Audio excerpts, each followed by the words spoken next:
틀딱이라는 말을 들어보셨죠? 뭐 못 들어보신 분도 계실 겁니다. 그렇게 좋은 언어는 아닙니다. 비속어에 속하는 말인데, 틀니를 딱딱거리는 사람, 나이 드신 노인들을 비하하는 말로 보입니다. 뭐 사전에 있는 것은 아니고 신조어 개념으로 인터넷을 통해서 보면 틀딱이란 언어에 대한 해석이 나와 있습니다. 틀니를 딱딱거리는 나이 드신 어르신들을 비하하는 말이다. 그러면 이 비하하는 말을 어느 계층에서 만들고 어느 계층에서 사용할까요? 그는 노인 세대가 아니고 노인 세대와 좀 의견이 맞지 않고 소통이 잘 되지 않는 젊은 세대들이 만든 새로운 조어라고 생각을 합니다. 좋은 언어가 아니기 때문에 오늘 하루만 하겠습니다. 이렇게 설교 시간에 이 틀딱을 얘기하면 좋아하는 분들이, 특히 신앙생활을 오래 하신 분들, 또 오늘날 기독교 안에 계층이 점점 노령화돼 가고 있지 않습니까? 노인분들이 많은데 불편해 하실 것 같습니다. 제 주변에 있는 분들에게 틀딱이라는 말을 하니까 뭐 다들 싫어해요. 불편해해요. 저는 근데 이런 용어를 통해서 저는 많은 걸 깨달았습니다. 제가 젊은이들과 소통을 하려고 노력도 안 했고, 또 그들 마음속에 들어가서 그들의 입장을 이해하려고 들지도 않았다. 그리고 제가 육신적으로도 전형적인 틀딱입니다. 나이도 만 65세가 넘었고, 또 실질적으로 제 치아도 상당 부분 틀니가 이렇게 끼워져 있습니다. 이게 영락없는 틀딱인데, 그러면서도 불편한 가운데 저를 돌아보는 계기가 됐습니다. 이 단어 하나 때문에. 아, 내가 정말 세대가 다른, 특히 젊은 우리 자녀 세대와 소통이 별로 없었구나. 내 세계 속에서 내가 가진 지식과 내가 가진 전통과 관행, 이런 것, 특히 뭐 우리 세대는 부모 세대로부터 받은 문화가 가부장적 문화죠.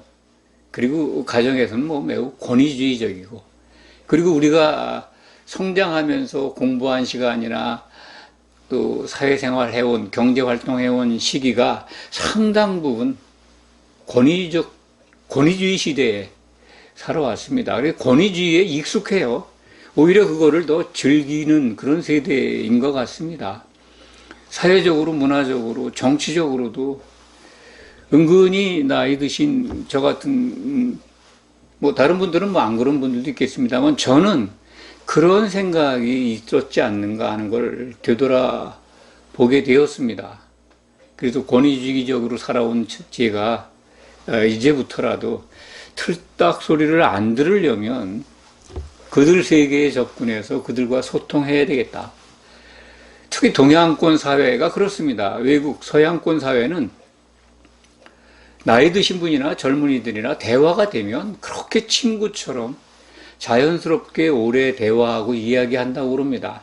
그게 보편화된 어떤 생활 모습이죠.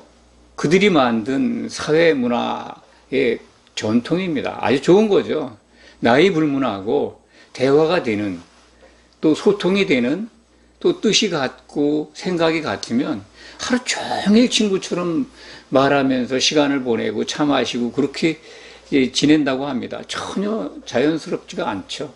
그런데 우리는 그냥 만나는 좌석부터가 불편해요.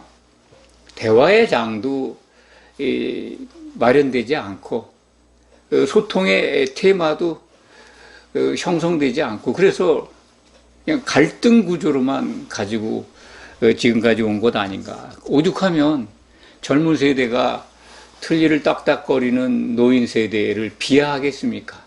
도무지 고집이 세서 그들만의 입장만 주장을 해서 돌이킬 수가 없다, 설득할 수가 없다, 라고 하는 자조적인, 체념적인 생각이 들어가 있는 비속어가 아닌가, 이렇게 생각을 해왔습니다. 그래서 좀 더 그들과 소통을 하면 좋지 않겠나, 그런 취지에서 말씀을 드립니다. 복음을 생각하고 또 하나님의 말씀을 생각하고 우리의 믿음과 구원의 목표 이런 것들을 생각하고 성경 속을 들여다보고 주목하다 보면 왜 이렇게 교회에서 가르쳐온 이 교리와 전통은 성경이 본래 전하는 것과 다를까, 그런 생각을 오래전부터 해왔습니다만 이 틀딱이라는 언어를 만나면서 정말 기독교 안에 그런 참 바꿀 수 없는 고집, 교리와 전통에 관한 아집이라 그럴까요? 도무지 바꾸려고 들질 않습니다. 그것이 성경에 비춰보면, 올바른 해석을 기준에서 보면 잘못된 겁니다. 만들어진 겁니다. 성경에 없는 것들로 기독교 교리가 굉장히 많이 채워져 있는데 또 오해된 게 있고 또 무지한 가운데 그렇게 고착화된 게 많은데 그것을 바꾸는 노력을 안 합니다. 그것이 잘못된 겁니다. 오해된 겁니다. 바꿔야 됩니다. 라고 얘기하면 그렇게 말하는 사람들을 오히려 더 이상하게 생각하고 심지어 이단주의자 아닌가, 좀 이상한 성경 해석자가 아닌가, 이렇게 멀리 하려고, 깊이 하려고 하는 풍조까지 있습니다. 물론 성경은 점점 사람들의 믿음이 얇아지고 또 가장 중요한 교회의 덕목인 사랑이 식어가고 그리고 교회가 완전히 망가져 간다라고 예언을 하고 있는데 그런 것조차도 받아들이려고 하지 않습니다. 교회는 부흥해야 되는데 하나님의 나라는 확장되어야 되는데 이런 논리, 그런 교훈을 가르쳐 왔고 가르침 받았기 때문에 그것이 전혀 이상하다고, 성경에 그렇게 기록됐다 하더라도 우리가 받고 있는 교리와 전통이 맞다라고 우기고 있는 겁니다. 기독교 안에 전형적인 틀딱이죠.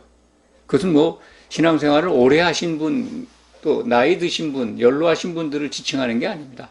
교리에 그냥 익숙해서 전통에 젖어서 도무지 그것을 바꾸려고 들지 않는 분들이 다 해당된다고 할 수가 있습니다. 오늘 마가복음 8장 27절부터 38절에 기록된 말씀이 제가 준비한 설교 말씀입니다. 공관복음에 다 기록되어 있는 예수님께서 이 가이사라 빌립보 지역으로 제자들을 데리고 일종의 수학여행, 졸업을 앞둔, 예수님이 십자가를 지시기 전에 아마도 그 북쪽 지방 여행, 마지막 여행이죠. 수학여행이라고 사람들은 말을 합니다. 12제자를 데리고 가이사라 빌립보 신흥도시입니다. 가이사라라고 하는 로마 황제, 가이사의 이름을 딴 거 보면 로마 황제에게 바친 도시가 아닌가, 그런 생각이 듭니다. 그 지역에 가서 이제 유명한 말씀이죠. 사람들이 나를 누구라 부르느냐, 나를 누구라 지칭하느냐, 이렇게 묻습니다. 제자들은 들은 대로 말을 한 거죠. 구약시대의 선지자 중에 하나라고 말합니다. 예수님의 질문이 이어집니다. 너희는 나를 누구라고 생각하느냐. 그것을 꼭 물어보고 싶었던 거죠. 사실은 예수님의 의도는 그것입니다. 베드로 사도가 주는 그리스도, 그 그리스도입니다 라고 대답을 합니다. 마태복음에는 이제 주는 그 그리스도시요 살아계신 하나님의 아들이라고 하는 표현이 있는데 마가복음이나 누가복음에는 하나님의 아들이라는 표현이 빠져 있습니다. 원문적인 입장에서 보면 그 그리스도라고 하는 고백만 한 걸로 우리는 받아들이는 게 좋을 것 같습니다. 그 그리스도에 주목하시기 바랍니다. 그냥 선지자 그리스도가 아니라 제물로 오신 대제사장으로 오신 그리스도입니다라고 하는 고백입니다. 이 대답을 들은 예수님께서 베드로를 아주 칭찬하셨다고 우리는 이해하는데, 사실은 네가 그 고백을 했는데 복이 있다는 거죠. 근데 그 복이 어떤 복이냐면, 그걸 내가 말했는데 그걸 알게 하니는 혈육이 아니다. 네가 어디서 사람에게서 듣거나 배운 것이 아니고 하늘에 계신 내 아버지가 너를 알게 한 것이다 라고 하는 놀라운 말씀을 합니다. 예수님이 그 그리스도인 것을 사람으로서는 알 수가 없었다, 그런 뜻이죠. 그런데 그 순간에 하늘에 계신 아버지께서 베드로에게 일을 하셨어요. 베드로도 자기 자신도 모르게 그 그리스도, 제물이 대신 피를 흘리고 죽으셔야 되는 구약에 기록되어 있는 6월절 어린 양이 되어야 될 대제사장 그리스도입니다라고 고백한 겁니다. 베드로가 자기의 지식으로 말하지 않은 게 바로 나오죠. 그걸 왜 알 수가 있습니까?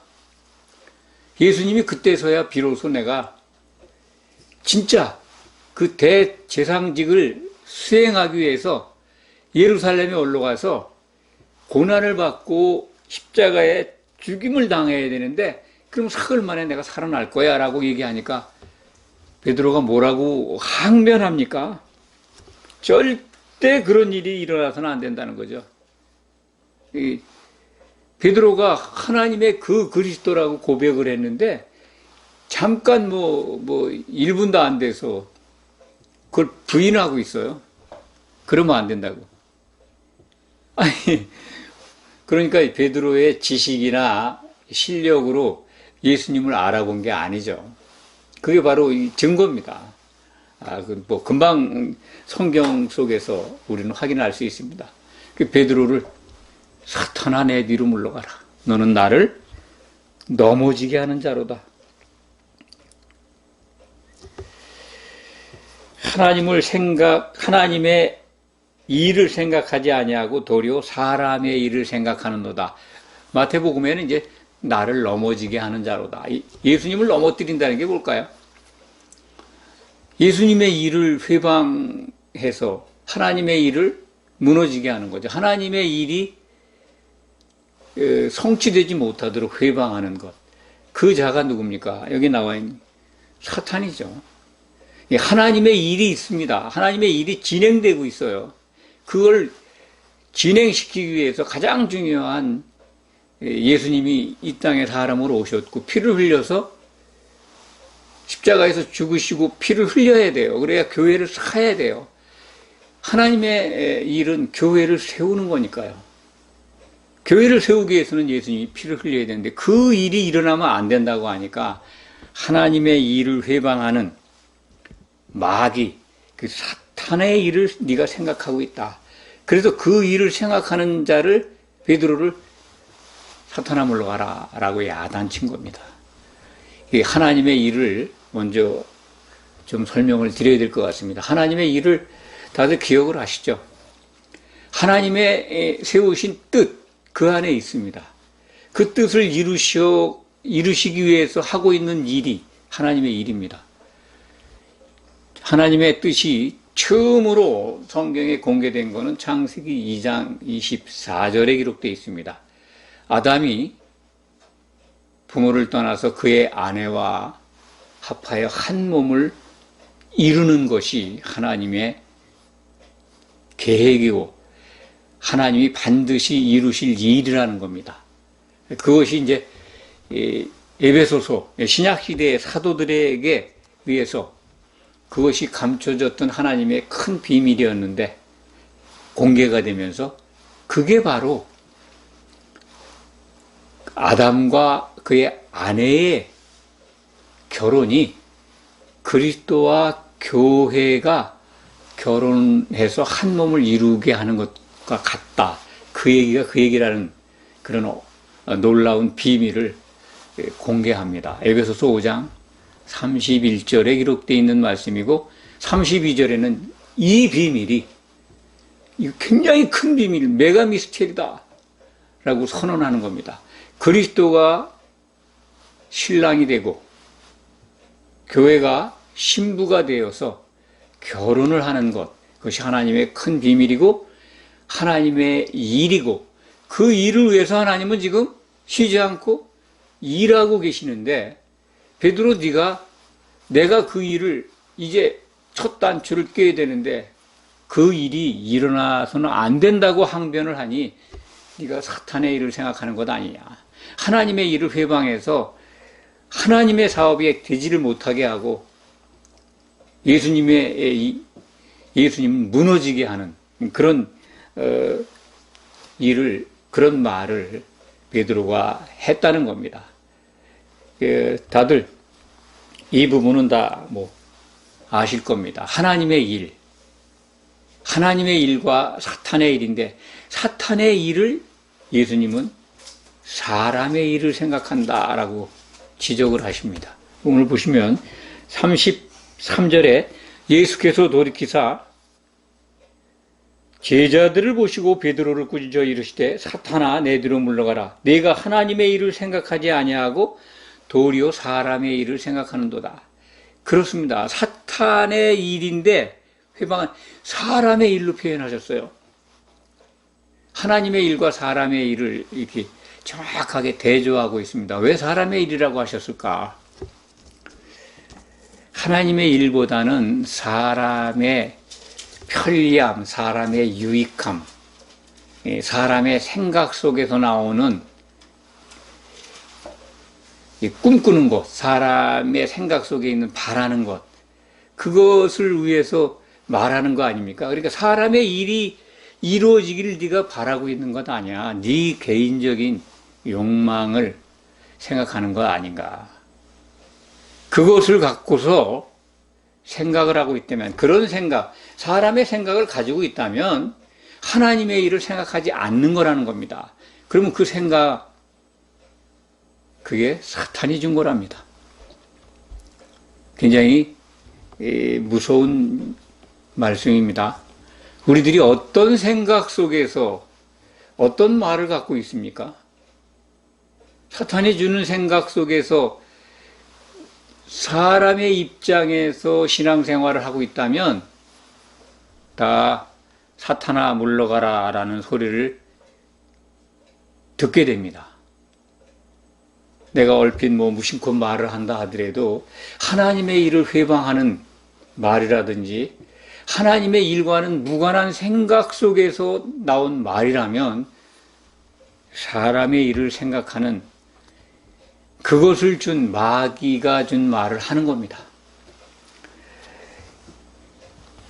생각이 문제죠. 오늘 말씀을 보면. 그래서 34절에 무리와 제자들을 불러 이르시되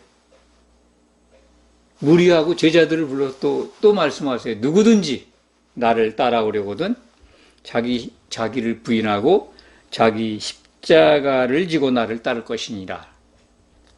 나를 따라오려거든 십자가를 지라고 하신 말씀이죠. 그 십자가를 지는 게 뭐냐? 자기를 부인하는 겁니다. 자기 생각을 버리라는 거죠. 사탄의 생각을 가지고 그걸 가지고 예수님을 따르면 예수님의 제자가 되지 못한다는 겁니다. 마태복음 10장 28절을 한번 제가 기억나게 하겠습니다. 자기 십자가를 안 지고 나를 따라오는 자는 내게 합당치 않다. 이런 말씀입니다. 물론 우리말 번역은 안 지고 나를 따라오는 자는 이렇게 되어 있습니다. 그런데 지고 십자가를 지고 나를 따라오지 않는 자로 번역이 되어 있는데 안 지고 나를 따라오는 자입니다. 자기를 부인하지 않고 자기 십자가를 안 지고 나를 따라오면 내게 합당하지가 않다는 거죠. 그 자기 부인이 하지 않고 자기 생각을 버리지 않고 사람의 일을 생각하는 걸 버리지 않고 하나님의 일을 한다고 생각하고 나를 따라오는 거 합당치 않다는 겁니다. 잘 정리하시기 바랍니다. 예수를 믿습니다. 하나님을 믿습니다. 교회에 충성된 믿음을 갖고 있습니다. 그러면서 예수를 따릅니다. 주와 함께 동행합니다. 라고 하지만 하나님의 일을 회방하는 생각을 가지고 주님을 따를 수 있습니다. 그것은 자기 부인이 안 돼 있다면 그렇습니다. 자기 십자가를 안 지고 예수님을 따른다면 그것은 합당치가 않다는 겁니다. 제자가 못 된다는 거죠. 신약 성경에서 제자라는 용어는 사도행전을 끝으로 사라집니다. 사도들이 본격적으로 복음을 선포하고 교회의 기초석이 되는 사도들의 편지 속에서는 제자라는 말은 없고 성도로 바뀝니다. 그리고 마지막에 가서는 이기는 자로 또 최종적으로 정리가 됩니다. 그래서 예수님을 따라가면서 합당한 자가 된다고 하는 것은 이기는 자로 나타나야 되는 겁니다. 승리해야 되는 겁니다. 우리의 믿음의 궁극적인 목적은 이기는 자입니다. 그 상속자고요. 그리고 예수님의 몸을 온전하게 이루고 있는 교회에 흠이 없는 지체가 되는 겁니다. 그래야 하나님의 일이 마무리될 때, 하나님의 통치가 완성될 때 거기에 참석해서 모든 것 일을 마치신 하나님 아버지를 찬송하게 됩니다. 그분을 높이고 자랑하게 됩니다. 할렐루야를 부르게 됩니다. 그 합당한 자가 못 된다고 하는 지적, 십자가를 안 지고 나를 따라오면 내게 합당치 않다는 거예요. 그 안 졌는지 졌는지도 모르고 이 기독교 교리에 정말 잘못된 교리에 빠져서 신앙생활 한다면 정말 내가 지고 있는지 안 지고 있는지 그거 분별 안 됩니다. 저도 과거에 그런 시간, 그런 믿음의 기간이 있었습니다. 내가 십자가를 진 거야? 내가 자기를 부인한 거야? 예수님은 자기를 부인하라고 그것이 이기는 자 되는 길이라고 알려주시는데 나는 그걸 과연 하고 있는 거야? 한 것 같기도 하고 안 한 것 같기도 하고. 자기 부인은 뭡니까? 여기서 보면 36절에 풀이가 있습니다. 자기 부인은 누구든지 자기 목숨을 구원하고자 하면 잃는다. 자기 목숨으로 표현되어 있어요. 자기 부인. 같은 말입니다. 자를 부정하는 것이고 자기 목숨, 곧 헬라말로 이게 이제 혼입니다. 우리말로는 그냥 목숨으로 번역이 되어 있는데 혼. 우리의 진짜 생명이죠. 우리 육체 안에 담겨 있는 내 생명입니다. 생명, 목숨, 혼입니다. 혼. 생각 덩어리죠. 자기의 생각, 하나님의 일을 생각하지 않는 사람의 일을 생각하는 곧 마귀가 주는 생각을 버려야, 잃어버려야 구원받는다는 겁니다. 그것이 이제 혼의 구원에 이르는 말씀을 하는 겁니다. 성경은 이렇게 혼구원과 영의 거듭남을 구분하고 있습니다. 그래서 이게 바로 이기는 자 되는 길이고 자기 부인이라고 하는 것을 알게 하는 말씀입니다. 자기 부인, 자기 부정, 자기 십자가, 자기 목숨을 버리는 것 같은 말씀입니다.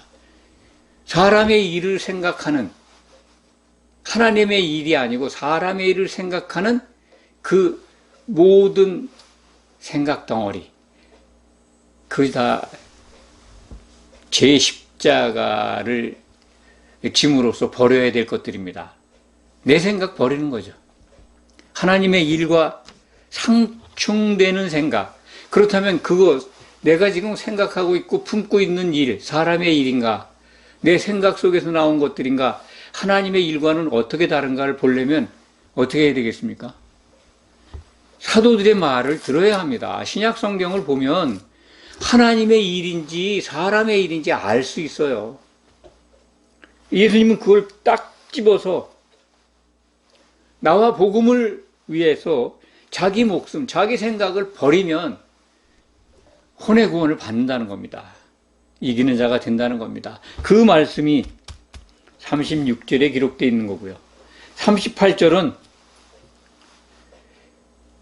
그렇게 하지 않은 자들이, 그렇게 하지 않은 교회에 들어와 있는 믿는 자들에 대한 말씀입니다. 그렇게 하지 않는다면 인자가 다시 올 때, 아버지의 영광으로 올 때, 그 뭡니까?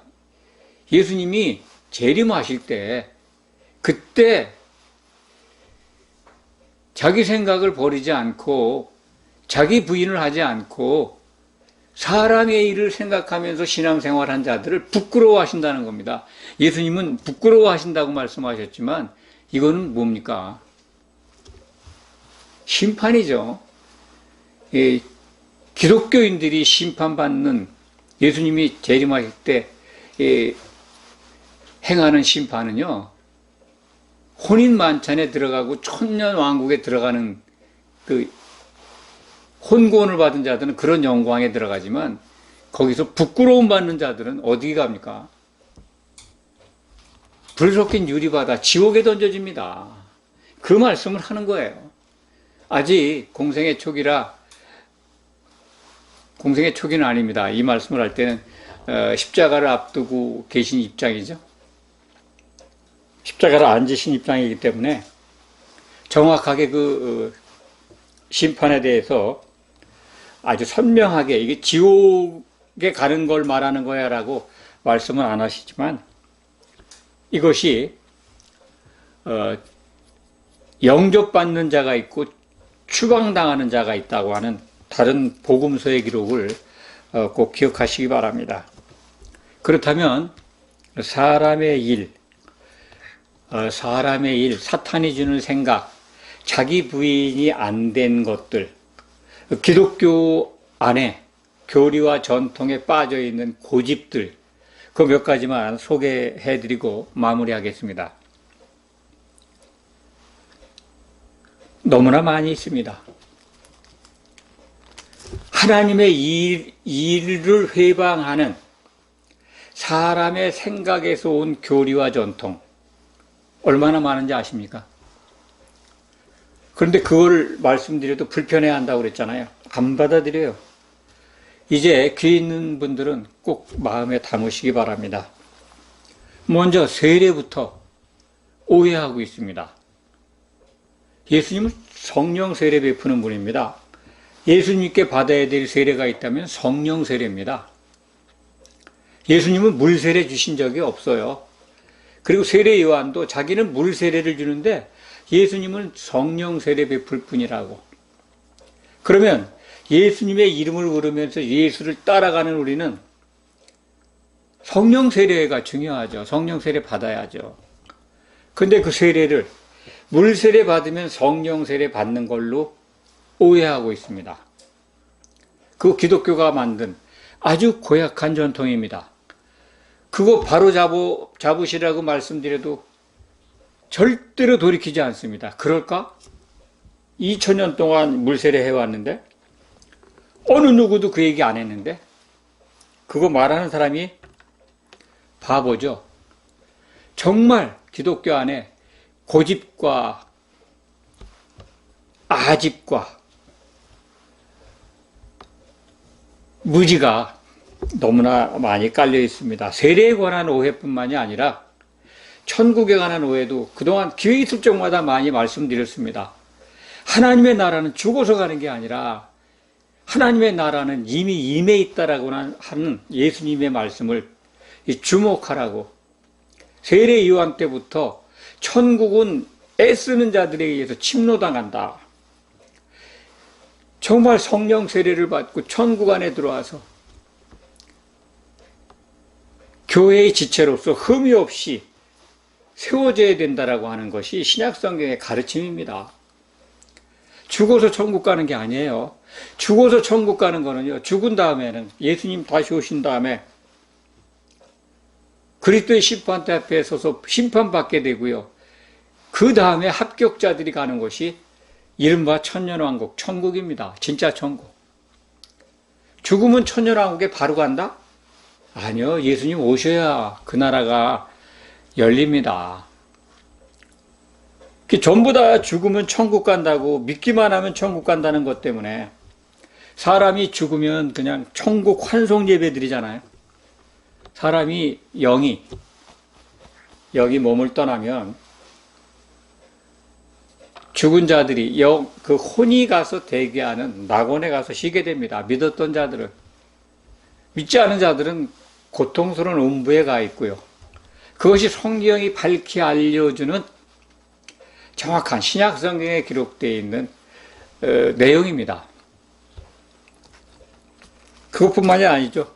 구원도 그냥 구원이 성경은 구분되어 있는데 구원이라는 단어는 어떤 상황에서 건져지는 겁니다. 일반적으로. 그래서 첫 번째 건져지는 게 영의 거듭남이죠. 하나님의 은혜로 우리 영이 거듭나서 교회에 들어와 있는 겁니다. 이 교회에 들어와 있는 우리들이 천국 안에서 이제 하나님의 통치를 받으면서 하나님의 일 속에 들어가서 하나님이 목표하신 그 목적물로 완성되어야 됩니다. 그것이 완성된 교회고 흠이 없이 준비되는 어린 양의 신부죠. 한 신부로 준비되어야 되는데 그러려면 영이 거듭나는 영의 구원과 우리가 성령 안에서 한 몸을 이루어가는 혼의 구원, 즉 자기 부인된 사람들이 이기는 자가 되는 구원이 혼의 구원입니다. 이 구원이 구별이 안 돼 있습니다. 그걸 말씀드려도 그냥 예수만 믿으면 구원이라고 하는 오랜 전통에 의해서 그냥 기독교가 만든 교리에 의해서 이미 다 구원받았는데 구원은 따놓은 당상이니까 이제 우리 믿음은 온갖 선을 행해서 이 땅에서 복을 받고 무병장수하는 거에 초점이 맞춰 있습니다. 그게 신앙입니까? 신약 성경에 보면 그걸 믿음이라고 신앙생활이라고 말씀하지 않습니다. 잘 준비하라는 거예요. 성령의 기름을 잘 준비해서 지혜로운 다섯 처녀가 되기를 원하고 양으로 발견이 돼서 천년왕국에 들어가라는 것이 사도들이 기록한 신약 성경의 가르침입니다. 또 심판을 그냥 없애버렸습니다. 믿는 자들에겐 심판이 없다고 가르칩니다. 이거 정말 이제는 들으시기 바랍니다. 예수님 오실 때요, 반드시 심판이 있습니다. 믿었던 자들이. 로마서 14장 10절, 고린도후서 5장 10절 꼭 기억하고 읽어보시기 바랍니다. 믿었던 자들이 우리가 다 반드시 심판받는다.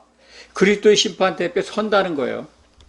그 심판을 없앤 기독교 교리는 심판을 말하는 모든 것들이 상징이라고, 그건 안 믿는 상징으로 풀고 있고, 두 번째는 안 믿는 사람들에 해당되는 말씀이라고 그렇게 왜곡해서 가르칩니다. 믿는 분들에게는 심판이 없다는 거죠. 그거 철석같이 다 믿습니다. 대부분 찬송가가 또 그것을 이렇게 믿게 합니다. 찬송가 가사, 성경적이지 않은 가사 너무 많습니다. 잘 분별하시기 바랍니다. 오늘 말씀을 통해서 자기 부인 스스로 한번 진단하고 점검해 보시기 바랍니다. 그런 기회가 됐으면 정말 좋겠습니다. 저는 그 진단법 간단하게 소개해 드리겠습니다.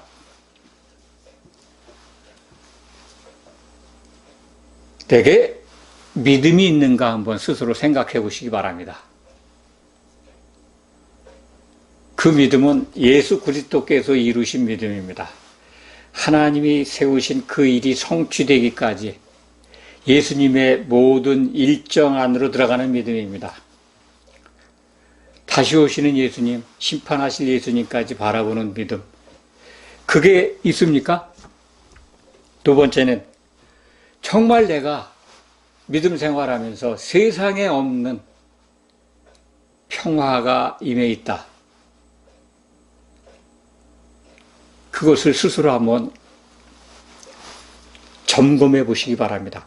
그것이 있는가 없는가. 성경을 통해서도 또 그걸 받은 분들의 간증을 통해서도 한번 확인해 보시기 바랍니다. 세 번째, 내게 아가페 사랑이 있는가. 정말 세상에 없는, 내게 없었던 사랑이 예수를 믿음으로 그 사랑이 있는가. 그리고 그 사랑을 서로 주고받고 있는가. 서로 사랑하라고 하셨으니까 그게 이루어지고 있는가 확인해 보시기 바랍니다. 이 세 가지. 그런데 그것이 없다 라는 생각이 있고 깨우침이 있고 고백이 있으면 가능성이 있습니다. 자기 부인하신 분입니다. 자기 부인의 과정에 들어가신 분입니다. 그거 정말 놀라운 겁니다. 그게 있다라고 우기면 자기 부인과 자아 부인과 자기 십자가 안 지고 있는 겁니다. 역설적입니다. 내게 믿음이 없다? 평화가 없다? 아가페 사랑이 없다? 그러면 가능성이 있습니다. 이기는 자 되는 길로 들어섰는지도 모릅니다. 꼭 기억하시기 바랍니다.